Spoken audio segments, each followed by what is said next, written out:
All right, hello there, everybody. I'm the Skeletal Base Man, And I'm the Nightman. and together we are the Sci-Fi Guys. And we took a bit of a break from podcasting, maybe like a month-long break, but we are back just in time for Christmas and just in time for Rogue One. We both have just seen this movie, and we've got a lot to say about it. We do have a lot to say. So this video, or this podcast rather, is going to be the video that's going to kick off our sort of entry into the official YouTube and social media kind of realm. So, hope it's good. Yeah, so then just with relation to how we're going to be structuring this podcast, it's probably going to be about an hour, maybe a little bit more, maybe a little bit less, depending on the movie.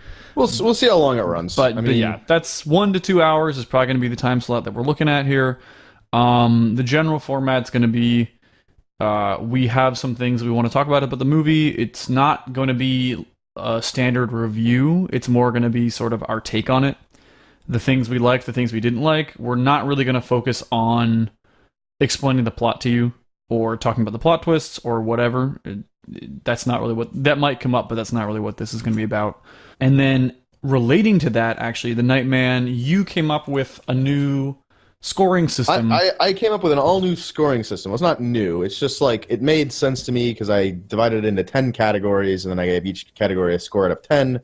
And then I added up all the scores at the very end to arrive at a final score, which I sort of weighted a bit in this scenario. But I think this is a good sort of style, a good way to go forward here. Okay, so I'm actually looking at that list right now, and I'm going to use... Ooh. Yeah, I'm going to use your list as a rough template for us to walk through this, and then I'm assuming that we'll get sidetracked as we go. Yeah. So, as a student of music, I started with scoring and sound design. You can start wherever you like, but that's where I started. Yeah, I see that. So let me just walk the listeners through what the 10 categories are, and then we'll start the review. So the 10 categories that the Nightman has put together, and I actually like this, so I think we might start using this in future videos. The 10 categories are scoring, sound design, settings, characters / acting. Sorry, I scrolled down your list. I saw characters / acting, Darth Vader, story. Darth Vader was great. Darth Vader was horrible in this movie. He wasn't even in it at all. Steven, you're watching Chinatown. All right. Story, writing, effects, cinematography / action, pacing, and then style, which is kind of that's sort of an iffy category, but that's fine. No, I think style is fine. I mean, a director has a style. You know what I mean? J.J. Abrams has a style. It's that like lens flare kind of fast-paced style. It's like that shitty style. It's that shitty sort of crank it out and the masses gobble it up kind of style. Quentin Tarantino's got a style. I think style deserves. I think style deserves its own category. I think you can rate it. Sure thing. Okay, so let's just jump into this. I will give just a brief overview of this movie. So basically, just for those of you who don't really get where this movie sits, there are the 3 original movies, right, which are the story of the Rebel Alliance destroying the Empire. There are the 3 prequels, which is the story about how the Empire came to be. And then there's the new trilogy that's currently coming out. That's Kylo Ren, what's his name, Finn, and Mary Sue. Sorry, Ray. Mary Sue. And then this movie is kicking off Disney's new plan, which is let's fill every possible season with a Star Wars movie. Because Marvel's doing it, DC's doing it, and you know what? Damn it, Star Wars is going to do it. We'll be damned if we don't do it. We're going to get a Star Wars film every year until we die. Yep. And if you don't think that's the case, you're just naive, because that's what this is. But anyway, exactly these filler movies are essentially just going to be either anthology pictures, probably some expanded universe stuff, general little side stories. So this one, Rogue One, is the story of how the rebels in episode 4 came to get the Death Star plans, how they learned about its existence, and blah, blah, blah. That whole story about how that went down. That's what this movie's about. Quick thing, do you think in our lifetimes they will hard reboot Star Wars, as in do episodes 4, 5, and 6 again? That's a good question. Because eventually they're going to run out of Star Wars films to make. That's not true, because the thing about the Star Wars universe is that there's like 20 to 30,000 years worth of stuff from like the beginning of the Sith until like where the Star Wars that we know takes place. So they have the foundation of the Sith. They've got Freedon Nad. They got Nada Sato, or whatever his name is. They got Marka Ragnos. Yeah, they got all these guys. I played the video games. Doug read all of the EU stuff, but I played the video games. There's tons of stuff. There's and there's the comic books. There's Revan. I have a coworker that was like, I didn't like The Force Awakens. I was like, oh, what's that? He's like, it didn't stick to the comic books. It's like, because comic books are so authoritative. Yeah, no, it's definitive. It's in the comic book. I mean, you better stick to that shit. Okay, yeah. So anyway, to answer your question, will we be seeing a Star Wars movie every day we die? I mean, every year until the day we die. The answer, I think, is probably yes. The other question, which is, do you think that they will hard reboot the movies in our lifetime? I actually don't know about that. It depends if they take a break from doing this. Yeah, I think if they take a break, yeah. If they take like a 10-year break or like a 15 to 20-year break, maybe even, I doubt they would be willing to wait that long. But if that did happen, I could see them doing a hard reboot. They would probably have to wait for all of the original cast members to be dead before they did that. Yep. Because I think there'd be too much. That's a sad thought, isn't it? It is a sad thought. Mark Hamill's dead. Harrison Ford's dead. I mean, it's going to happen. George Lucas will need to die. You know, everybody will need to die before they do that, but they might. Although right now, I mean, maybe that's the one saving grace, actually. Maybe that's the one saving grace of all of this, is that they won't touch the originals. They'll leave them alone, and hopefully they just let them slumber in peace. Yep. Christ. Yep. Here we go. Let's just jump right in, and let's start with our first impressions, and then we'll break it down into categories. So, I'll go first, and then you can jump in on yours. Yeah, go for it. I had a great time at this movie. I really liked it. I would almost say I loved it. These are initial impressions. Okay. These are just initial impressions, high level, no numbers, just like how you felt, and maybe one or two things you really liked, and then we can break it down. So yeah, I really had a good time at this movie. I was super skeptical going in. I have a ton of feelings about them soft rebooting Star Wars to begin with, but then on top of that, making these exploitative anthology picks, or not anthology, but you know what I mean. These exploitative picks, flicks rather, to get more money out of us. And I think it's stifling innovation, and I think it's going to prevent new stories from getting written. So I was kind of against this movie to begin with. And I was like, well, great, how are they going to fuck up the Star Wars universe even more? But I also really tried to go into this with an open mind. Just say, listen, if this is a good movie, then I'll like it. You know, me too. And in fact, more than an open mind, I set my expectations like super low so that I could get something out of the viewing, and it just blew my expectations out of the water. So I mean, yeah, I agree with you on that point. I think that's part of why I enjoyed this movie, is that I set my expectations pretty low. Like, you were like saying some stuff last night. You sent your list on, like, I refused to look at any of it. I stopped going on Facebook last night. I only saw one status, which was Rogue One was amazing, but it was like from somebody who is a normie, a fucking normie. Not a normie. It's somebody who, like, it could go either way. You know what I mean? They're just like they're not a normie, but they're not like a.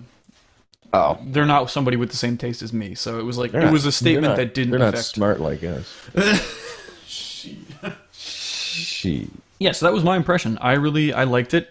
I was really happy with a lot of the movie. I thought the second half was better than the first half by a lot, but that didn't. Oh yeah, the second half really picked up, because like the first half I was like, this movie's about a 7, and then it cranked it up. Yeah, in fact, the entire climax scene, I was like, first of all, I was like, I can see this being a great video game.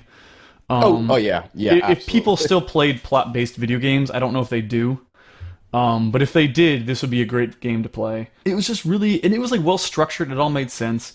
So the whole movie finished really strong. The final scene was fucking awesome. I mean, you could see it coming. It was like, oh, this is what's gonna happen, and it did. Yeah, I mean, But they did a we all great knew job of what it. was going to happen. Yeah, yeah. So I really liked it. How about you? I think it's worth the price of admission. I think it was. I think it well exceeded my expectations, and I think it was. I think it was just a good, solid movie. But more than that, like it fit really well in with the Star Wars universe, and it was as fan pandery as The Force Awakens, but it didn't bother me as much in this movie because the movie wasn't structured around pandering to the fans. Like in The Force Awakens, I mean, the entire plot is supposed to be. I mean, not only like the things in the movie, but the plot itself is supposed to be reminiscent of the old Star Wars. So it's just like everything about the movie was structured around this like jerking off the fans sort of mentality. Whereas in this Rogue One movie, it's like, yes, it's got a bunch of the same stuff, but we're going to show you things that you haven't seen before. We're going to show you a type of Star Wars style that you haven't seen before. So I thought many orders of magnitude better than The Force Awakens, and I thought it was good. I thought it was good. Yeah, I think your last point is really interesting because you're right. The tone and just the structure of this movie was maybe not your typical Star Wars movie, but what's really funny is this felt more like Star Wars to me than Force Awakens. Oh, absolutely. I mean, this was a Star Wars movie, and I've said a bunch of times before that one of my big issues with Force Awakens is that it feels just like, Star Trek with a Star Wars skin thrown on top of it or something like that. I mean, it's just like meaningless sci-fi action film with a Star Yep. Wars skin put on top of it. No original thinking, no original writing, no effort, just corporate bullshit thrown at you to try and get stuff out of you. Now, I mean, that being said, I think I've heard some people, there's an interesting thing going on with Force Awakens, which happened with James Bond as well. When they rebooted, I mean, it was like a soft reboot of James Bond. When they did like the character rethink. Are you talking about what's his name? Daniel Craig. Daniel Craig. Craig Ferguson. Yeah, Craig Ferguson. Yeah, when they did kind of like the soft reboot with Daniel Craig, and like the character rethink, a lot of new fans who There's another movie we disagree on. I absolutely love Casino Royale. That's pretty much the only Daniel Craig movie I do love. It's a poker movie. Spectre was okay. It's a poker movie. There's like maybe 20 minutes of poker in the entire runtime of the movie. It's a poker movie. But anyway, that's a different video. Yeah. What was I saying? Oh yeah, there's a ton of fans who Yes. Oh yes. Oh yes, dog Force Awakens. Keep going. Yeah. There's a bunch of people who have never seen a James Bond movie before, right? They watch Daniel Craig's movies and like, oh, hey, I like James Bond, and like this is interesting to me, like, hoo, hooray. Yep. And I don't think they ever would have been introduced to James Bond otherwise. I think the same thing happened with The Farce and Gorges. There's a lot of people who had no interest in Star Wars before, and then they went and saw this movie, and now they like it. For them, of course, it feels like Star Wars to them because they have no previous reference for what Star Wars feels like. So I think the common defense for The Force Awakens is it's for the kids, and like that was the defense for the other movies too, but apparently that's not good enough. I get that, but like the original Star Wars appealed to everybody and was good on multiple different levels. So like just saying like, but it's for the kids, that doesn't do it for me. Also, that's a bullshit excuse because that's what George Lucas said when he made Jar Jar Binks and the Ewoks, by the way. When he made all those characters that everybody hates, right? And when he did it, the man who came up with it, when he does it, everyone's like, oh, no, like, you're not allowed to say that. It needs to appeal to everyone, blah, blah, blah. But then when fucking J.J. Abrams... when J.J. Binks does it... Icky. when J.J. Abrams does it, everybody's okay with it. And it's totally fine. So, yeah, it's ridiculous. So that's what I will say about new people coming to Force Awakens and being okay with it and blah blah blah. But still, this actually felt Rogue One to me felt like a real Star Wars movie. This felt like a cutscene from one of the video games. I felt like I was actually playing one of the Star Wars video games. Yeah, no, exactly. So like that was cool. I mean, I actually saw Star Wars technology, right? Like I saw Y-wings and I saw the big frigates and I saw the blockade runner guys and I saw the Hammerhead cruiser Corvette thing, whatever. I saw like a lot of stuff that I've seen in previous movies, in video games, in books, stuff that I recognize as Star Wars, which I did not see at all in frickin' Force Awakens. Force Awakens, it was just like a bunch of Jim Henson Muppets dressed as robots on Jakku, and a lightsaber, and that's it. That was the only thing, and some some TIE fighters. They brought back a bunch of like the stupid stuff, to just like make you wet your pants, like the chessboard. Like, was that really necessary? Yeah, exactly. But like nothing real. Like it never felt like it was the skin they draped over. Yeah, exactly. Yeah, it didn't feel like an authentic Star Wars movie. This one did. So I especially liked. I didn't put this in my list, but I especially loved Red Leader standing by, and it looked like the original Star Wars, like the exact shot, the exact guy. So, you didn't like that, I can tell but I love that. Okay, here's the thing. I was gonna save this for my criticisms section. I figured we were gonna have a whole section for shitting on this movie. Oh, no, that's fine. That's fine. But I will just break it to you. I am 99.9% sure that was footage from the original. Footage lifted from the original movie. In fact, I'm positive. And they did that with, I think, 4 of those guys. Maybe it was 3 of those guys were actually from that scene in episode 4, and I hated that. Because I just thought they did a really good job replicating it. But I mean, if it's directly from the original, it was directly from the originals. Oh, that's why when you see when those guys are making context specific comments, it actually cuts away. But when they're saying generic stuff like "I'm going in for an attack run," I'm going to cut across the axis and try and draw their fire. It shows their face because that's what they can show. I fucking hated that. It's like, God damn it. Just cast a guy that looks like him. You did that with Mon Mothma. I liked that. That was cool. Yeah, no, that's perfect. And like, this is let's start the list because we'll get to that eventually. Yeah, because there's some other shit like that I want to tie in. And we'll talk about that, and we're going to talk about that. And we're going to talk about that. Now, this is a little trick that you keep doing. we're quoting Sam Harris.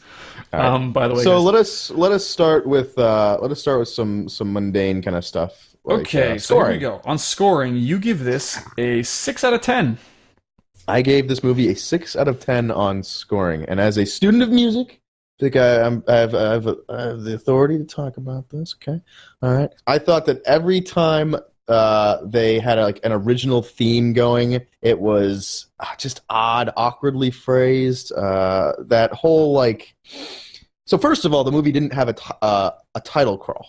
There was no explanation of what was going on in the movie. There was no words floating through space, which I don't know why they didn't do that. I guess they were trying to this is not part of the trilogies. It's a Star Wars story, but I mean it's a Star Wars. I mean, I have no problem with starting with the title crawl.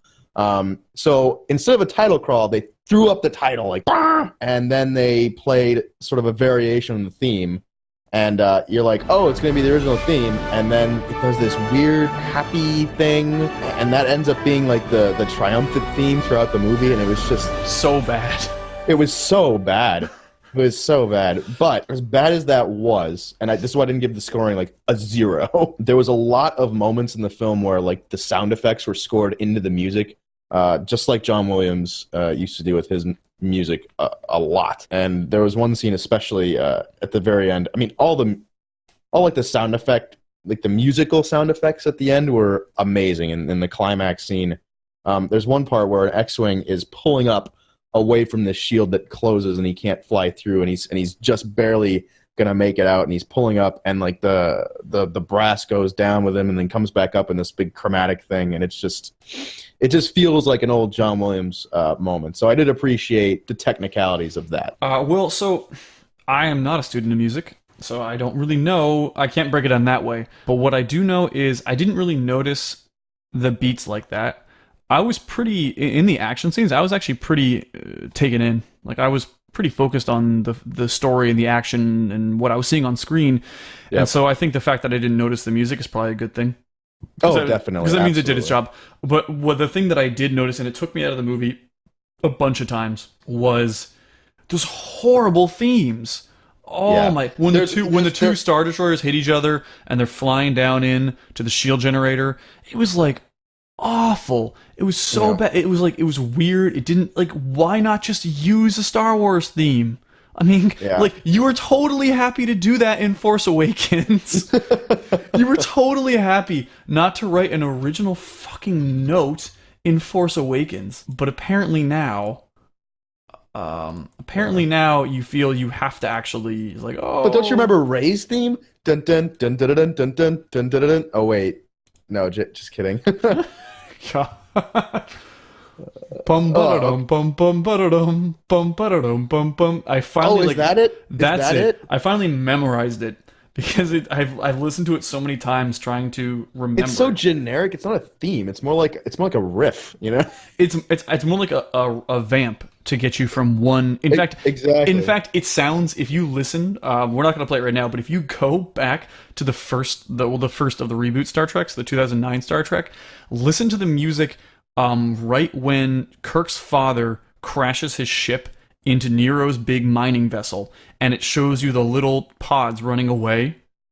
It sounds just like Ray's theme. I mean, it's like just like it. It's yeah.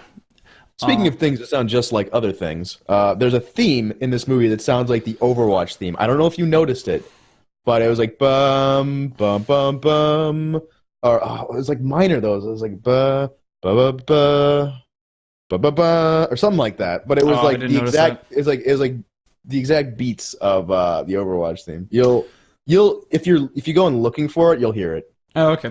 Well, I did not notice that. But anyway, yeah, I didn't think the music was good at all. You give it a 6 out of 10. I would just give it like a 2 out of 10 for trying. I mean, like... The thing was, when they weren't doing their awkward themes, which only happened, I don't know, 4 or 5 times. It was like 5 times. It was like 5 times. The rest of the music was just perfectly fine. Like, when they used like actual Star Wars music, the movie was fine. Yeah, that's definitely true. But like whenever... I mean, I don't know. The two Star Destroyers crashing into each other, that's the climax of the movie. Right there. That's it. We win. We're going to win the fight. This is it. And it was garbage. And it hurt that moment. So for me, yeah, maybe 6 out of 10, I guess I can see that. I mean, really, I hated the scoring. Sound design, you give that a 9.5 out of 10, but you didn't have any notes on that. I have nothing bad to say about the sound design. The sound design was really good. Sounded fine to me. Let me just fun. see if you. Yeah, I guess we'll. I didn't really go into it, but like if a movie had really bad sound design, it would be worth mentioning how bad it is. But since it has good sound design, I didn't really write anything because it's just like the sounds were good. You know. So then let's segue right into settings. This I completely. So you give this a 10 out of 10. I gave this a complete 10 out of 10, and I completely agree with you. I completely agree. The thing about Star Wars planets is it's always, what if you had a planet that was entirely blank, entirely X. And this movie, the planets actually felt interesting, right? Like what is it, Jeddah or whatever, Jedi, whatever the hell that planet was called.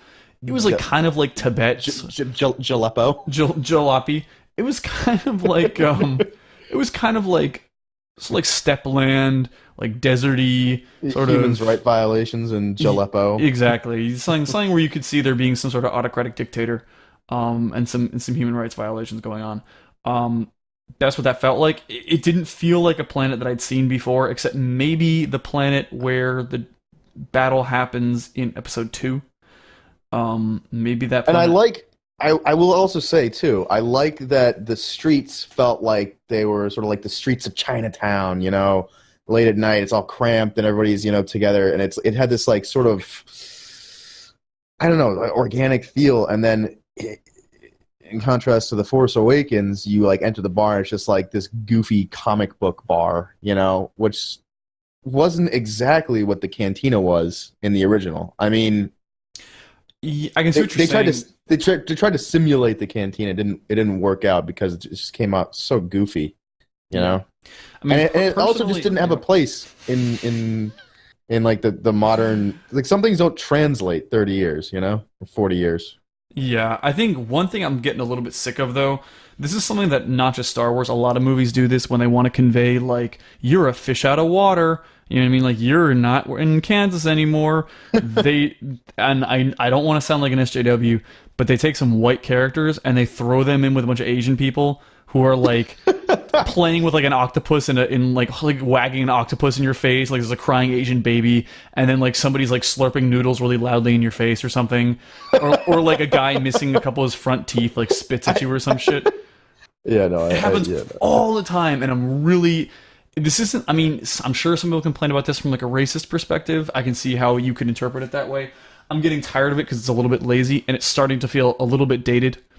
It'd be like if you were trying to depict, like, if you were importing some negative stereotypes of African Americans from, like, 1910, you know what I mean? And, like, throwing that into, like, you're a fish out of water, you know what I mean? It was just, like, it's not quite that bad, but it's starting to feel kind of dated. Yep. And nobody ever notices it because there's this big thing in Hollywood where, like, nobody ever notices problems when it relates to, like, Asian people. For some reason, like, nobody cares. Because racism is privilege, blah, blah, blah, blah, blah. Yeah, but I thought about it on two separate occasions. I thought to myself, I bet you that the Nightman is going to love the settings in this movie because it just felt like, okay, I can understand why we're using these planets. I can understand why we've created new planets because it's just we like didn't have the this final before. scene. It's like, oh man, Okinawa, it's like we're gonna have a big climax on this beautiful tropical island planet that's like Dubai. You know, it's just It reminded me somewhat of Dubai. For me, it was more reminiscent of, like, Iwo Jima. And, like, the whole Pacific campaign. In fact, I think the whole, like, World War II helmets that they gave these guys was, and, like, the whole, like, standing outside the bunkers thing. I mean, like, also the inclusion of the two samurai characters. On the ground, I agree with you. It felt very, like, Japanese World War II-ish, except the Japanese being on the good guy side. So, that's really all I have to say about the settings. It was just really nice. It was refreshing, and it was one of the moments when I started feeling some positive momentum about this movie, because with Force Awakens, it was like it was constantly pulling the rug out from underneath me. With this movie, it felt like they were actually trying to get it right, which made me really happy. So let's just... I would say my favorite setting, before we go any further, is the colony that's, like, between two asteroids, and it's like, but it's connected to both of them. God, it just looks sort of like a virus or something. But it was people. I don't know. I thought they did a really good job. Oh, that shot! Actually, I didn't love that setting. Because if you go back and you watch Guardians of the Galaxy, it looks like way too similar to something from Guardians of the Galaxy. Well, I only watched that movie once, so I really like that movie. Don't remember. Characters / acting. Yeah, I was gonna say, do you have anything else to say about settings? I mean, I have nothing else to say about settings. Perfect 10 out of 10 for me. All right, so let's Boy, there are a lot of mining colonies in this movie, huh? Yeah, that was funny. Although, again, that didn't really bother me so much because they are building a Death Star, so you do need a lot of stuff to make it. Yep. Yep. So, character / acting, you give it a 6 out of 10. And let's see. Yeah, why don't you go over, like, some of your big points? Don't go into the characters just yet. We'll go through that together. But just, like, originally they were two separate categories, but I just combined them because I was analyzing each character and their performance at the same time. So I thought, oh well, why not just wrap it into one category? So I think on paper these characters were all pretty good in concept. I like the idea of the ragtag group, and I thought, in fact, they developed the group really organically. Like they kept adding, like, one person at a time. They introduced them. They introduced, like, their quirks and, like, who they were. And then when they finally got to the climax, it's like, here they all are together. They're gonna do the thing, you know. And it just led pretty well to the end of the movie. And so I like the way they developed the team, but, like, individually, each person I think was botched in some way. So okay. We'll go through that, and we can talk about that. We'll go through that one by one. And I put this. The diversity quota was definitely filled for this movie. Not a single white guy in our team. Well, no, the main guy was he was The main white. guy? Yeah, Which guy? Mr. Spanish man. Well, the Spaniard. Hello, Spaniard? hello. I am the sexy Spaniard. Oh well, I guess. He was kind of ethnically ambiguous. The Yeah, male, ethnically the male ambiguous. I lead. was gonna say. I think he was more like. Was he more Mexican or Spaniard? Originally I thought he was French, but he was something European, for sure. Yeah. Okay. He was something All right. European. Well. I mean, the two main characters were white, but that's fine. Yeah, how did I feel about the characters? To be honest with you, so nitpicky. I really wish whatever his name was, Mr. Spanish Man, I really wish he didn't have that accent. It was just like... It was distracting more It than a was few so times. distracting. He wanted to bring this tone of intimacy into the world of Star Wars, you know, that I think Esos, te digo, esos referentes que me hicieron ponérmela un poquito más difícil, ¿no? Y de repente ver lo que le pasó a Alfonso Cuarón, a Alejandro González Iñárritu, Guillermo del Toro. Fuck, dude, like, enough already. Like, God, I just felt like I was living in, like, some middle-aged woman's fantasy of a Euro trip. Like, that's what it felt like to me, is like, oh, hello, like, let me show you the Eiffel Tower. Or something. I don't know. It was cheesy. I don't think he was a particularly good actor, to be honest. When she had the phase pistol, when she had the fucking phase pistol, and he was like really concerned that she had it, but not like in an angry way, in the kind of way when somebody's like talking that like they may or may not have been abused as a child. Why does she get a blaster and I don't? What? I know how to use it. That's what I'm afraid of. Give it to me. It was like he was reacting in a really, really weird way. I don't know. There were a couple of times when his acting had kind of a disconnect. And the movie got better the less of a role that he played in it. So I didn't particularly love him. I do like your point, though, about developing the squad organically. I think I didn't really think of it that way, but I think you're right. Up until the very end, when they were just like, "Hey, we need some cannon fodder," so all these guys signed up. Yeah, we need some red shirts. Oh, I'm in, sir. Okay, you'll die first. Operation hide behind the new guys. Wait, remember when they needed to turn the master switch, and that one guy was like, "I'll go," and immediately gets fucking shot. Immediately gets shot. I thought it was pretty funny. It was like a war movie scene too, which was I was like, this is kind of interesting. But Actually, a lot of this movie felt like a war movie. Yep, a lot of it did. Well, it's a Star War. You know what I mean? It is a Star War. So let's start going character by character now. Let's go with Jin Rummy. What is her name? Jin Esso? Jim Urso? I think it was Ursula? Jim Urso. Once again, OP female at the helm. I'm just looking at your comments. Yeah, go ahead. OP female at the helm. I actually don't agree with you. I thought she was just the right amount. I mean, she's a hero. Well, I mean, she needs to be effective. Read the comment I put on it. This just makes more sense than. But see, no, even so. Sorry, the comment makes more sense in context of the story and given her background. Maybe I personally don't really feel that she was ever in a situation where she was actually the one that was pushing it along. Like that she was the key one with all the magic skills. I think her whole point was that she was really effective at believing in herself and rallying the troops, and then also she can do the hero stuff like, not have bullets hit her and climb stuff. Right, like she had normal hero traits, but it wasn't like Rey, where Rey instantly had every possible power that you could ever want to have in a video game or anything. I mean, I think the people who don't understand why Rey was a problem are people who have never played an RPG with limited points, and then you quickly realize that, I can't just max out every skill because I'm not 8 years old. Rey had no skill cap. Rey was hacking. Yeah, Ray was hacking. If you put Ray on any modern RPG MMO kind of server, like she'd get banned instantly. Instantly. Be like, okay, well she's using fucking aimbot and she's like reading all my packets. She's like a dirty packet sniffer. And it's actually a term, by the way. Packet sniffer. I did have other problems with Jin though, other than the way she was written. I mean, that was a minor thing. I just sort of started with that because that was just. But I thought she was a terrible actress. I don't know what you thought, but I hated her. I didn't like her face. I know that's really sad to say this, like, but I just. That's so shallow, Steven. I did not like her face. Her like actually, except for one point. So in general, I thought she was a little too goofy looking.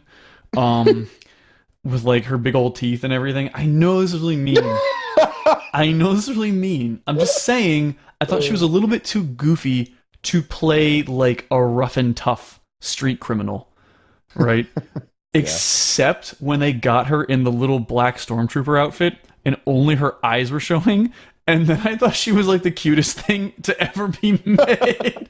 I just wanted to like put a bow on her or something, or like stick her on my dashboard on my car or something.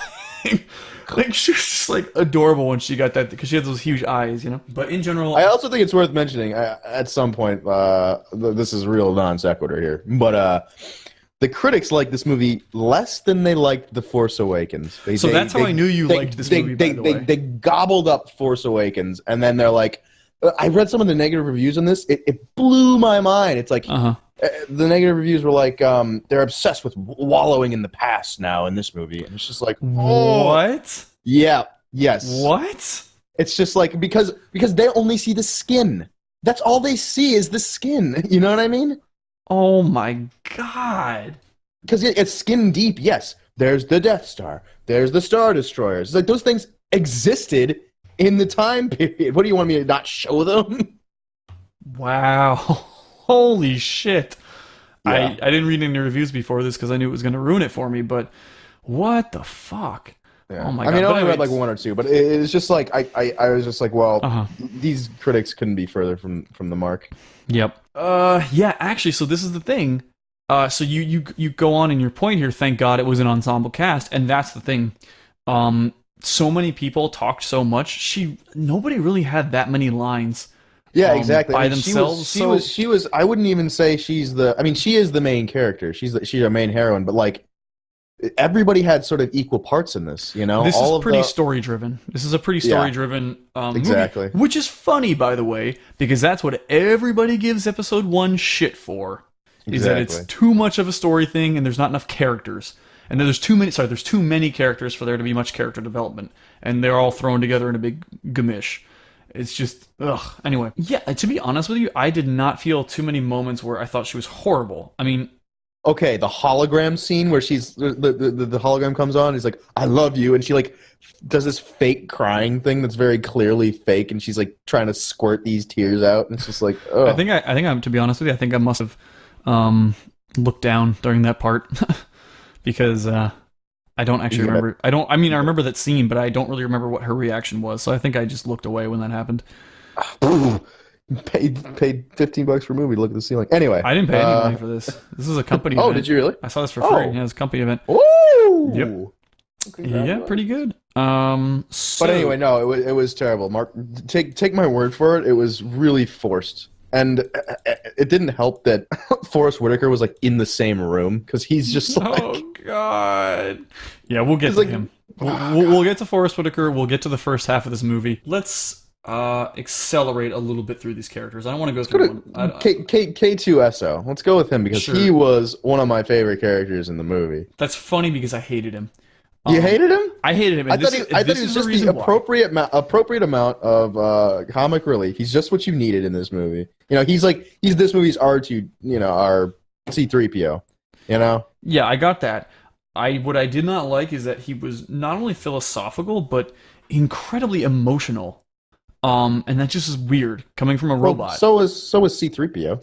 Yeah, but in sort of like a prissy way. I don't know. It's like not in the same way that this guy was. Like I wish I had an example still in my head, because there are too many good things in this movie that pushed it out. But there were just a couple times when he would say something, and I was like, huh, you know what? This is really a line that the male lead should be saying, not this robot. There's a couple times the robot said some stuff I just did not think he should have been saying. Well, anyway, I mean, I liked him, and I give Star Wars robots a pass for having emotions, because this is Star Wars and not Star Trek. You know what I mean? Mm-hmm. In Star Trek, if Data suddenly had emotions, well, Data has all sorts of emotions, so I guess it's a bad example. But yeah, the thing with Data is he has like every emotion, he just doesn't realize it. Yeah. He literally is the Tin Man from Wizard of Oz. I must admit, I feel a certain level of apprehension for Geordi's life. I am more motivated to solve this case. It's just it's like you're constantly feeling worried. emotions. Yeah, you're constantly feeling emotions, Data. You just don't realize that's what an emotion is.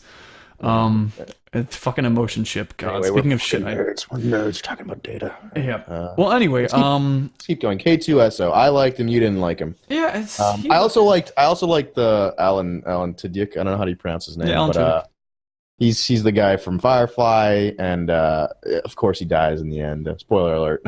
Spoiler alert! Everybody dies. Yeah, everybody dies. There's a nuclear explosion, because it's not Okinawa. It's actually Hiroshima. Hiroshima. Oh my god. Yeah, he was all right. The crowd loved him. So it was a theater with just me and all my company people, and they laughed at like every single one of his jokes. Like every single one they were laughing at. So I think they liked him. I mean, there were a few that felt pretty dead, like early on. But I mean, I became sort of enamored to his character. Let's move on to Darth Vader. Yeah, so then moving on, Darth Vader, I mean, there's not really much to... I'm just looking at your list here. There's not really much to say about this, except that I fucking loved the last scene. Like, the last scene was so dope. I absolutely loved it. It was what I've wanted to see fucking Darth Vader do for so fucking long. I'm so sick of just like boring ass Sith who don't do anything. He was a badass. It was terrifying. It was so tense. Them holding the fucking credit card machine thing, the tapes, the hidden rebel fortress, carrying the plans, the Death Star plans on the thing, running to the door. Take this, like holding it up, begging the guy. They just get it. Then it pulls away. Then the ship pulls away, zooms in on Darth Vader's face, and it's like, okay, and now you can watch episode 4. Now you can watch episode 4. Yes. Oh, but the funny thing about that is like, we're on a diplomatic mission to Alderaan. Like, bullshit, you just pulled away from... Yeah, good, nice lie. Nice lie. He fucking saw you run. Okay, from that, I'm going to break your list here. I want to segue into two things that really fucking frustrated me, and I think you can already tell what they're going to be. Yeah. Why did they feel the need to CGI fucking Grand Moff Tarkin and Princess Leia's faces on their fucking bodies? Why did they do that? Listen, in 35 years, when the technology is good enough that you can do that and no human, not even me, can tell the difference, do it. But until that time, just don't do it in a production. Don't do it Write in him a minimal role and just use the reflection. Exactly. Window. Or you know what? And so just cast somebody that looks the same. Exactly. Or the thing with Tarkin is, okay, they wanted him to be a big character, whatever. You know what? He was only in the first fucking movie. Why do you feel the need to be so loyal to his character's portrayal? But then not for Mon Mothma, who was in like at least 2 of the original movies, right? Like, why do you feel the need to represent Tarkin? I get that he's like had a very distinctive face and a talk. He had a distinctive face, but I mean, he wasn't even in the movie that much. I mean, he was the main villain. I mean, him and Darth Vader were the main villains.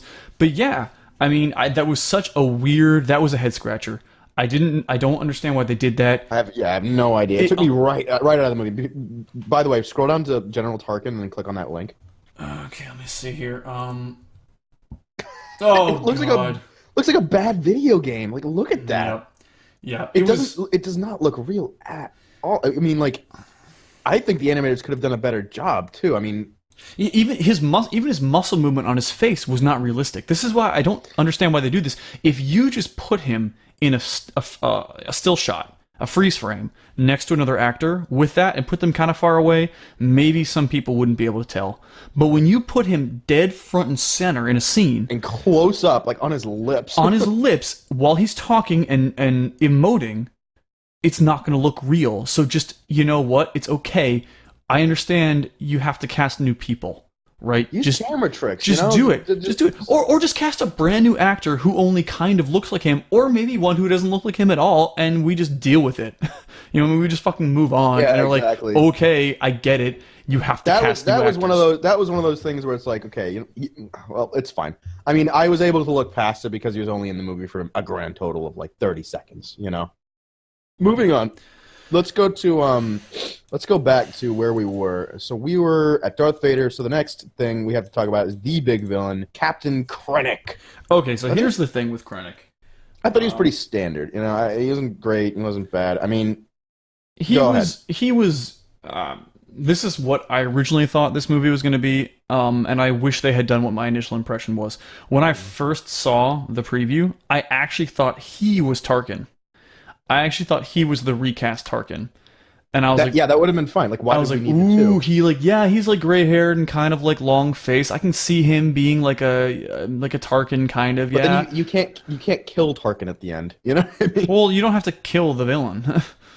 Yeah, you're right. You don't have to kill the villain. He can just get away. In fact, in many good movies, the villain gets away. That is true. And in every movie that isn't a final movie, the villain gets away. Anyway, and like his whole white cape and the outfit, I was like, oh wow, like this is kind of a cool reimagining of Tarkin's character. I like this. You know, I didn't include costume design, which I don't know. That doesn't really matter because the costumes where they went to a vintage jacket shop in Soho and just bought the store and sewed little patches on them. That was the costume design for this movie. Except I think Krennic's costume was pretty badass. The cape, the white, the everything. Yeah. So I originally thought he was going to be Tarkin recast. I was a little bit disappointed when they made him a standalone villain. You are right when you say he was kind of just standard and maybe a little bit throwaway. It's all right. I mean, yeah. I would have liked maybe some backstory, just a tiny bit for him. You know, something that like made him more three-dimensional than he's the bad guy because he wants power and he's going to kill the good guys. You know what I mean? Although, again, you know, just being honest to what this movie was, this was not a character movie. This was a story. This was a plot movie. Yeah, you're right. And so the fact that he was throwaway, again, didn't bother me because the story was driving me forward. I felt like I was watching like almost like a heist movie. I mean, this was literally a World War II spy movie. Heist movie. We got to get the tapes. It's like if Great Escape was, you know, like a different movie, but that same kind of idea. Actually, that's a great point. This is a World War II. Yeah, this is exactly what this is. So you don't really care that, and you know, like Darth Vader showing up is like Hitler's cameo kind of thing, right? That like Hitler always has to have a cameo in every fucking World War II movie. Yeah, so that's all I have to say about Krennic. Honestly, like, yeah, you're right. He wasn't like the best, but didn't bother me. Let's move on to Saul. At least he wasn't a whiny teenage boy. Yeah. Let's move on to Saul. Saw Gerrera. Was his name Saw Gerrera or Saul Gerrera? His Saw Gerrera. Oh, it's so bad. All right. So your comments, if you don't mind me reading them, are why ? Ew, and then lousy acting, phoned in performance. I'm sticking by that. I don't think there's much else to say. It was lousy acting, phoned in performance, and why? Why? The only thing I can think of is they were like, was Lupita Nyong'o in this movie? Lupita, no, I don't think so. So I think what they said was, you know, who are some people that everybody loves, right? Everybody loves Lupita Nyong'o, right? And also, apparently, everybody loves Forrest Whitaker. It's like, Forrest Whitaker is like a good actor, and he's serious, and he's edgy. So throw him in there. And it was just he was like, good in Last King of Scotland, and he was good in, what was that other movie? He was in that Vietnam movie that was actually... Oh, yeah, Battlefield Earth. Yeah, he was good in that, too. Yeah, that was the one. The Nam thriller. Yeah, okay. Anyway, it doesn't matter. But yeah, he's only good to me in a couple movies, and then the rest of his... I don't think he's that good of an actor, to be honest. He's an overactor, which people think means good actor. Hence why they think Daniel Day-Lewis is a good actor. I think Daniel Day-Lewis is a good actor. What are you saying? He found a way to overact in My Left Foot. You're not my mother. Never forget that.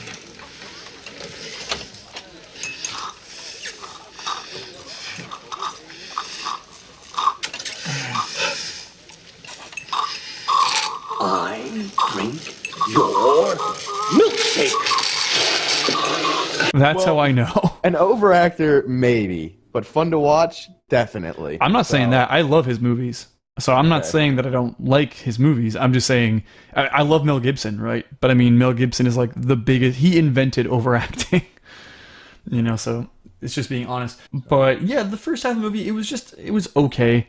And had the whole movie been like the first half, I probably would have given this movie a similar rating to Force Awakens, although for different reasons.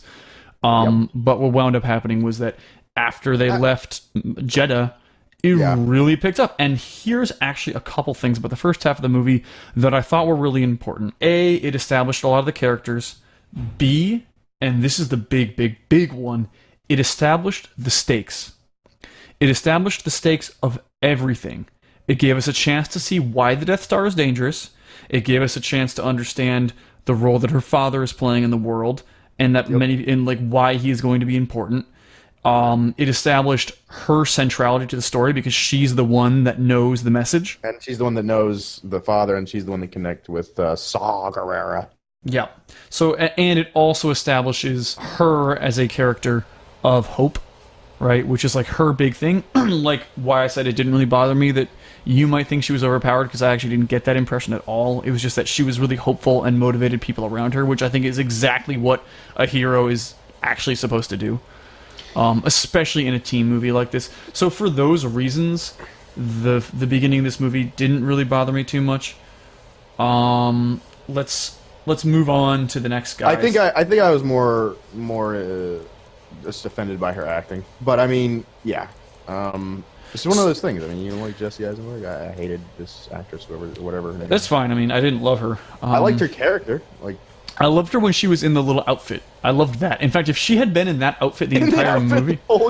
In fact, if she would just... I was going to say game. I was going to say if she was in that outfit the whole game, because that's what it felt like a video game. And maybe that's why we liked it so much. Maybe somebody else would come away from this movie not liking it, because it really felt like a video game. If they made a video game of this movie, I would play the shit out of it. Yeah, this would be a really, really enjoyable plot-based video game. In fact, it would be a great Star Wars video game. Just an awesome Star Wars video game. They did make a game about this called Dark Forces. Remember that game? I was gonna say, I was like, some parts of this did feel like Dark Forces. I mean, it is. Well, Dark Forces is about stealing the Death Star plans, but it's just like it's a completely different story. It's one guy who like sneaks on the Death Star. Yeah, I've played all the Dark Forces games and all the Jedi Knight games. And the other thing that made this a lot like a video game, by the way, while we're on the point, is that like every objective or thing that needed to be done was a big button or a big switch. I know. A lever, Yes. It's like, oh, you gotta push that lever over there. Oh, it's in the middle of this point. Look, you need the blue key. I agree with you. Cassian Andor. Who's that? That's the Spanish man. That's Mr. Spanish. You have... I had the choice to pull the trigger, but did I pull the trigger? Did I pull the trigger? I don't actually want to talk about this guy at all. We've already talked about him. Honestly, they could have just taken his entire character out of the movie and just given more lines to the robot, this two samurai, and like maybe a talking cat, and it would have been. I will say one thing about this character is that I loved actually the way he was introduced as like a sort of hardened rebel, who's sort of morally ambiguous because he's talking to the informant who's clearly like an ally, and but in order to shut him up, he just shoots him in the street. And I thought that was like it's like, whoa, so this guy's morally ambiguous, and that gives him a little bit more dimension.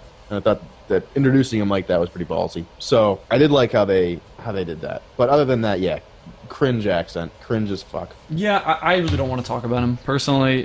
I didn't like him. It wasn't that the character is bad. I think he was miscast. All right, so after Cassian Andor, we're gonna move to Galen Erso. Galen is played by Mads Mikkelsen, who you will recognize. Le Chiffre. Le Chiffre. From Casino Royale. I love that actor. I think he did a great job here. He had more screen time. That was about it. Yeah, I like him too. That's all I had to say. I don't want to talk about Bodhidharma. He's whatever. I mean, yeah, he did his job. There you go. I'm literally nothing else to say about him, except I will say one thing. It does have the unfortunate effect of causing one to lose one's mind. And then he didn't. Then he didn't. He just forgot who he was. It's like, you're the pilot. And he's like, it's like he didn't read the script for this movie. And so he was there upset because he was hiding because he didn't want to go on screen.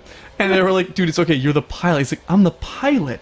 Oh yeah, I'm the pilot. Yeah. Dog shit. I'm the pilot. And so he just goes on. Now let's get to the stuff that I'm actually excited to talk about. So, story. I gave it a 9 out of 10.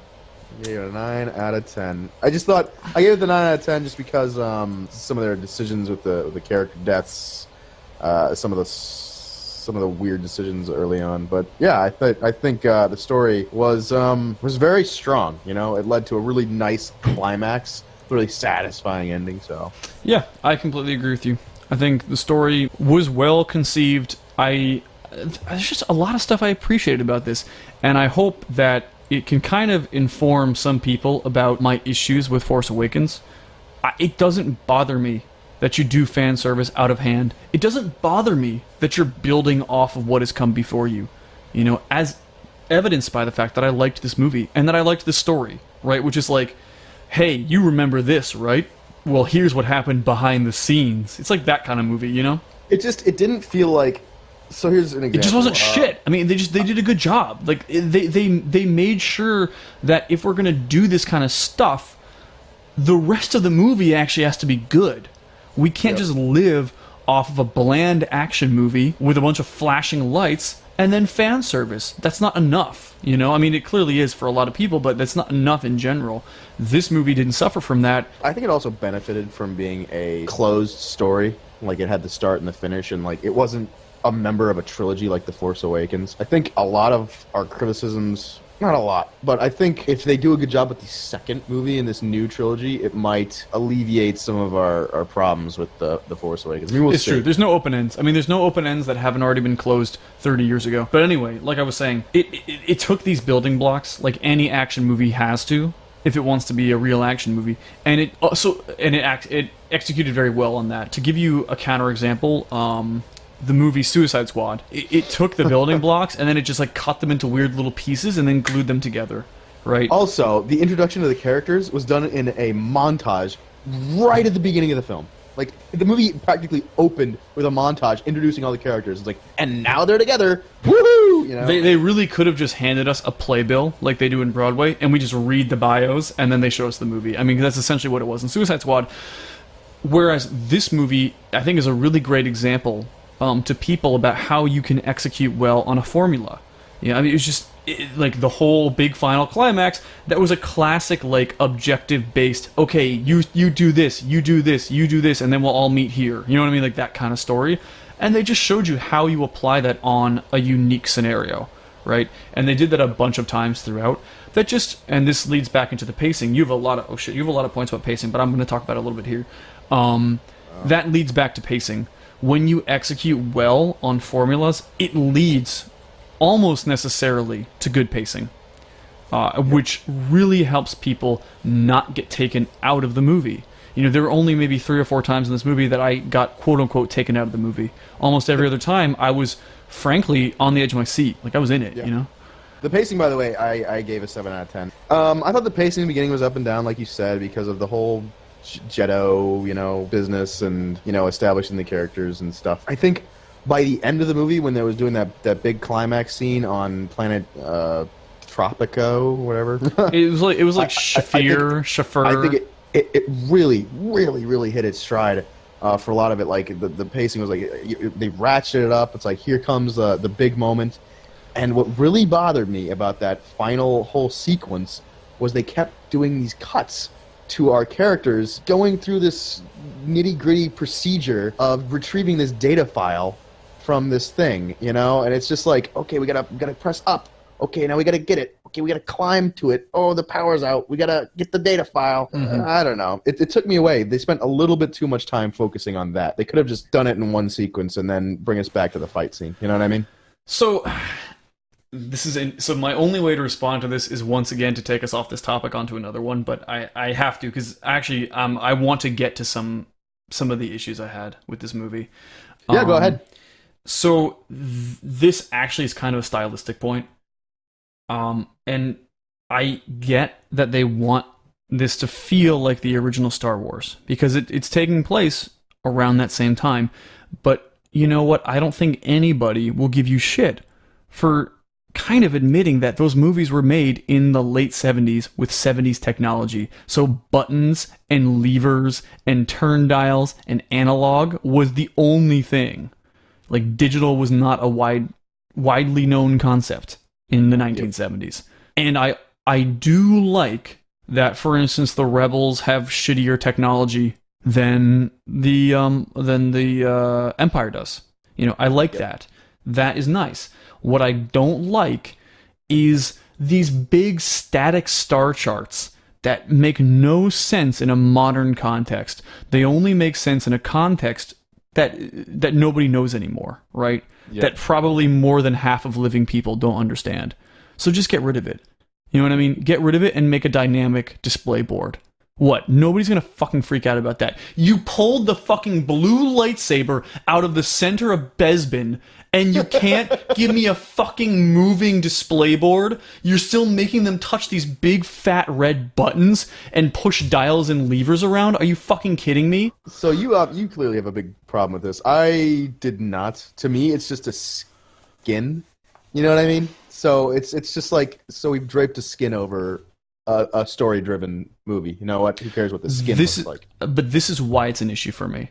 Because they care. No. Well, yes, but it's more that I'm a really, really, really big believer in if you're gonna put a gun in a story, you better fucking use it, right? Yep. Everything must serve a purpose in a story. Otherwise, take it out. Right? It's just like the asymmetry, and again, there's a lot of technological asymmetry in the Star Wars universe, right? You have the fucking Outer Rim where people are pulling carts along, and then you have these giant ships flying in hyperspace. I get that technological asymmetry is a thing. I don't like the fact that there's technological asymmetry on the same ship.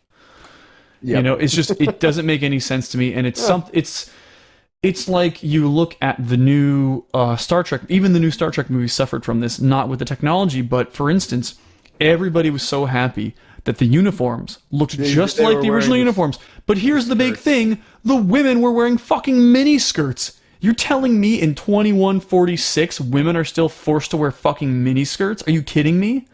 I didn't dock the movie a ton for this in my book. It's just an issue I have with these reboots that I wish... It's so funny. They feel no need to be loyal to the tone and the writing of the originals, but they feel the need to like wear the same t-shirt. It's just hilarious to me. Yep. So let's talk about the best parts of this movie for me, which is the cinematography and action. Boy, howdy, did I love the final scene when the X-Wings went to fight with the TIE Fighters. I thought, this is a goddamn Star Wars. Finally! It's just like so much. And like they knew we wanted it. They gave it to us. You know, all these big space battles, it's like, this is the bread and butter of Star Wars. You know what I mean? Yep, I 100% know what you mean. And it's just like, we didn't get really anything like that in The Force Awakens. But yeah, anyway, I mean, the fighting sequences were so great. I loved the whole like idea that there's an objective in the sky as well as an objective below. You know, so we're witnessing sort of two different objectives at the same time. It is very neat. That's why I said it felt like a war movie to me, because that's usually how war movies go, right? Because you rarely show the whole war. What you're showing is like, you guys need to blow the bridge, and then we'll get Hitler, you know? And it's just like, that's exactly what this felt like. Gotta send the communique and everything. It's just, yeah. From the moment they landed, that whole final scene, that whole final setting, rather, that whole final world, it was just like, for me, that was like 12 out of 10. I mean, it was so fucking good. I could have watched that for like another 15 minutes. The more I talk about this movie, the more like my final tally of all my points seems more accurate. Because I originally was like, it's only an 8 out of 10. But like, if you tally up all my numbers, it comes out to 87.5 out of 100. And I think that's actually a truly accurate reflection of my opinion. So I didn't do your 10-point vehicle check, but walking out of that movie, I turned to John actually, and walking out of that movie, I said, "That's a 9 out of 10 movie for me. That's like an A-." That's the number one record right there. That's the number one record. That's the number one record. That sounds really boring. That I said this is a 9 out of 10 movie for me, and I stick by that. I didn't break it down as specifically as you did in my head, but I think for me, I walked out of that movie and it felt like a 9 out of 10 movie, and it ended so strong. The whole finish was just so strong. I forgot that there were parts in the first half I didn't really like until we started talking about it just now. Yeah, exactly. God, So the movie ended. The movie ended, by the way, and the guy next to me turns to me and goes, "Oh, it wasn't as good as The Force Awakens." You fucking kidding me? Yeah, I honestly I don't know what. Maybe there's some water that some people are drinking. Maybe there's some water that I'm not drinking. I really don't know, but it just feels like people are on a different fucking wavelength where like they see something really good, which is just a really great fucking action movie. I mean, just a good action movie, and they freak out. Or they don't like it as much, because some people walking out of the theater also didn't feel like they didn't like it as much. Let's just go to that funny little link you say where somebody of course it's fucking Slate.com. It's Slate. Is another worthy Star Wars heroine. So the headline of this Slate.com article reads: This is how we're gonna wrap it up. We're always gonna wrap it up with one of these articles. Jyn Erso is another worthy Star Wars heroine. But where are the rest of the women in Rogue One? Oh, I don't know. They're flying all the fucking fighter planes. Jesus, did they not watch the second half of this movie? I'll tell you where they are. There's Mon Mothma. There's Princess Leia. There's one at that pretty much the helm of every part of this rebellion. Yep. And then half of the pilots. I didn't count, but it felt like half of the pilots were women. And I was like, hey, that's a nice touch, because you know what? Like, you don't need to be strong to be a fighter pilot. You know what I mean? It's like, it's not the kind of thing where... then they make the criticism, there's not even women in the... There's no women in the Imperial, parts either. It's like, well, yeah, all the Imperials are white men, obviously. Cis white men. Cis white males. Yep. Yeah, why don't you go ahead and do your wrap-up, and then we can close this out here, because I think we've covered that's about everything. That's all I really wanted to say about this funny-ass article.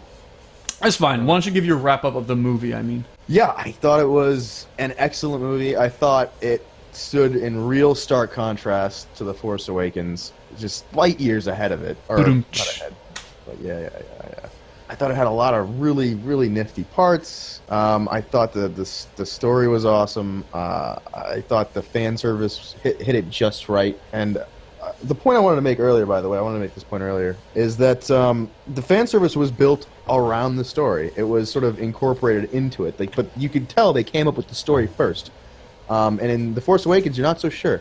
I think that's the strength of this movie, is that story. So yeah, for me, I loved this movie. I really did. When we started this video, I said I really, really liked it. And then I said maybe I loved it. I loved it. I really had a really good time watching this movie. The same thing. The more I talk about it, the more I like it. Yeah, I really enjoyed this movie.